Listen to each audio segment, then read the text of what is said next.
Friends, welcome to our YouTube channel. So ఇవాళ నేను వచ్చేసి ఎవరైతే రేషన్ కార్డ్ని అప్లై చేసుకున్నారో మీ సేవలో అసలు వాళ్ళ అప్లికేషన్ అనేది ఆన్లైన్లో ఎక్కిందా లేదా, అసలు ఏ స్టేటస్లో ఉంది, ఎలా తెలుసుకోవాలనేది నేను పూర్తిగా మీకు వీడియోలో చెప్తాను. సో ఎవరైతే స్కిప్ చేయకండి వీడియోని పూర్తిగా చూడండి.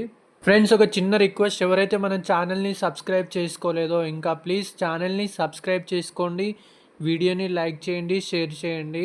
సో ఇంక టాపిక్లోకి వెళ్దాం. లింక్ అయితే మీకు డిస్క్రిప్షన్లో ఇస్తాను, డైరెక్ట్ ఆ లింక్ మీద క్లిక్ చేస్తే సో ఆ లింక్ అనేది ఇక్కడికి తీసుకొని వస్తుంది. ఇక్కడ చూసుకున్నారు కదా, తెలంగాణ రేషన్కి సంబంధించి ఆహార భద్రత కార్డు తెలంగాణ ప్రభుత్వం అని ఉంటుంది కదా.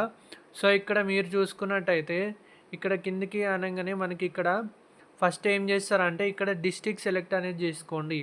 ఓకేనా, మీది ఏ డిస్టిక్ ఆ డిస్టిక్ అనేది సెలెక్ట్ చేసుకోండి.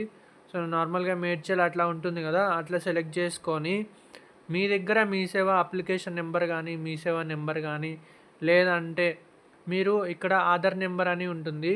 సో మీరు అప్లై చేసుకుని ఉంటారు కదా, ఒక 3 to 4 మెంబర్స్, వాళ్ళకి సంబంధించిన ఆధార్ కార్డ్ నెంబరు ఏదైనా ఒక ఆధార్ కార్డ్ నెంబర్ అనేది ఇక్కడ టైప్ చేయండి. సో దానికి సంబంధించిన డీటెయిల్స్ అయితే వస్తాయి. సో చూశారు కదా, ఇట్లా అయితే ఆధార్ కార్డ్ నెంబర్ ఎంటర్ చేసి సర్చ్ బటన్ ఉంది కదా, సో సర్చ్ బటన్ మీద అయితే క్లిక్ చేయండి.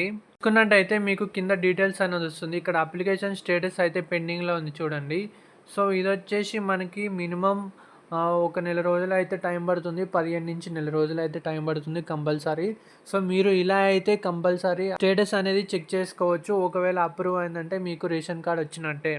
చూసుకున్నట్టయితే నేను చెక్ చేశాను కదా, ఇక్కడ చూసుకున్నట్టే పెండింగ్లోనే ఉన్నది. కాబట్టి ఇక్కడ మీకు అప్రూవ్డ్ అని వచ్చిందంటే మీకు రేషన్ కార్డు అప్రూవ్ అయినట్టే. ఫ్రెండ్స్, మీకు కనుక వీడియో నచ్చినట్టయితే ప్లీజ్ లైక్ చేయండి, షేర్ చేయండి, సబ్స్క్రైబ్ చేసుకోండి. Thank you friends.